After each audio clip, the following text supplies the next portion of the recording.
अस्सलाम वालेकुम नाजरीन, उम्मीद करता हूँ तमाम दोस्त खैरियत से होंगे। दोस्तों, एक अफसोसनाक वाक़ई के साथ हाज़िर हुआ हूँ।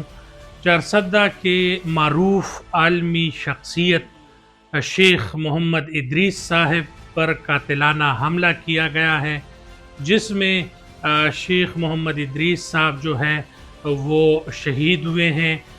उसके साथ 2 गनर शदीद ज़ख्मी हैं और शेख मोहम्मद इदरीस साहब जो है वो सुबह सवेरे अपने घर से जा रहे थे अपने दारुल उलूम, जहाँ पर वो दरस पढ़ाते हैं बच्चों को।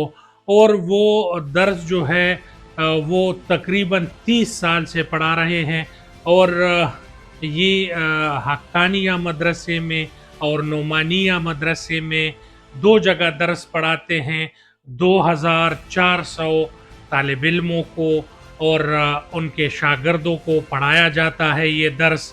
और ये बुखारी शरीफ का दर्स होता है, जिसके लिए सुबह सवेरे शेख मोहम्मद इदरीस साहब निकले हैं।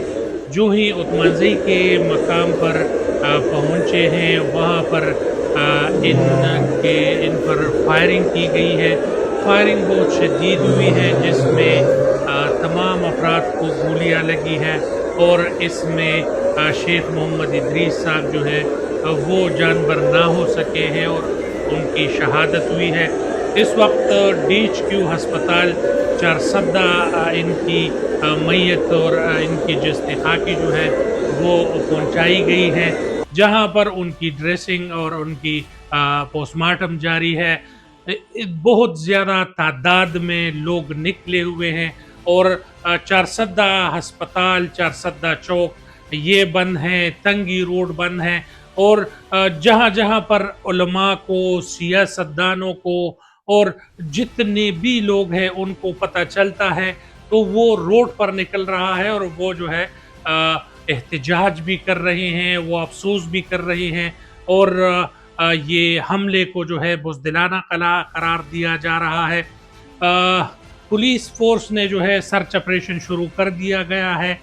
ये आपको बताते चले कि कल भी उतमानजई के मकाम पर सर्च ऑपरेशन हुआ था। इस इलाकों में सर्च ऑपरेशन किया गया था, मगर दहशतगर्द कहाँ से आते हैं।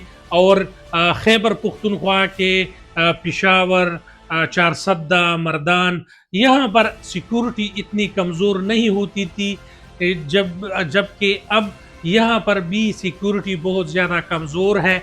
और इससे पता चलता है कि खैबर पुख्तनख्वा पुलिस की जो पहले मूवमेंट थी, जो पहले तरीके से वो सिक्योरिटी को सरंजाम दे रहे थे, तो उसके बजाय अब जो है सिक्योरिटी कमज़ोर हो गई है। और उसी वजह से पिशावर में हर दिन जो है दहशतगर्दों की मूवमेंट दिखाई देती है।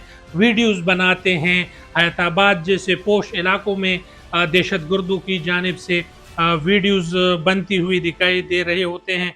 इसी तरीके से चारसद्दा में ये अंदोहनाक वाक़या जो है, ये पूरे चारसद्दा नहीं, पूरे खैबर पुख्तनख्वा और पूरे मुल्क के लिए एक बहुत बड़ा सानिया है, एक बहुत अफसोसनाक वाक़या है। इसकी जितनी भी मुज़ाहमत की जाए, इतनी भी मज़म्मत की जाए, जितनी भी इस पर बात की जाए, बहुत ज़्यादा कम है। शेख मोहम्मद इदरीस जैसे इंसान जो है वो सैकड़ों सदियाँ बाद जो है पैदा होते हैं। उनका जो खैबर पुख्तनख्वा के लिए किरदार है वो बहुत ज़बरदस्त रहा है। उनका अपने जो रफ़क़ा है, उनके अपने जो रिश्तेदार है और इलाके के लोगों के साथ भी उनका एक ज़बरदस्त रवैया, उनका एक सोच और एक किरदार जो है वो किसी से ढका छुपा नहीं है। इंशाल्लाह इस हवाले से और न्यूज़ के हवाले से जो भी मालूमात आएगा, जो भी आगे इस पर काम होगा, ज़रूर यहाँ पर एहतजाज होगा। और तमाम दोस्तों को बताता चले कि तंगी, चारसद्दा और यहाँ तमाम रोड जो है वो ब्लॉक की गई है। लोग एहतजाज कर रहे हैं, शागिर्द जो है उनके रो रहे हैं और हर मदरसे के बाहर रोड जो है वो ब्लॉक है। शेख मोहम्मद इदरीस जैसे बड़े आलमी दीन और जय्यद आलमी दीन का इस तरीके से कत्ल होना, ये एक बड़ा सानहा है। جس وجہ سے چارسدے کے تمام روڈ بند ہیں۔ اس حوالے سے پولیس کا کیا انویسٹیگیشن آتا ہے، اس حوالے سے کہاں پر فائرنگ ہوا ہے، جنازہ کب ہے، یہ تمام چیزیں انشاءاللہ آپ کو اگلی ویڈیو میں دکھائیں گے، آپ کو اگلی ویڈیو میں بتائیں گے، اور اس پر انشاءاللہ ہم خاموش نہیں بیٹھیں گے۔ ہم اس پر ہر دن ویڈیو بنائیں گے، ہر دن اس پر کام کریں گے، اور آپ تمام دوستوں کو اس تمام سانحے سے آگاہ رکھیں گے۔ اب تک کے لیے اتنا ہی۔ میں ہوں محمد عمران نیک، اور آپ لوگ دیکھ رہے ہیں شاز نیوز۔ میرے چینل کو لائک کریں، سبسکرائب کریں اور بیل کا آئیکن دبائیں۔ بہت شکریہ۔ السلام علیکم۔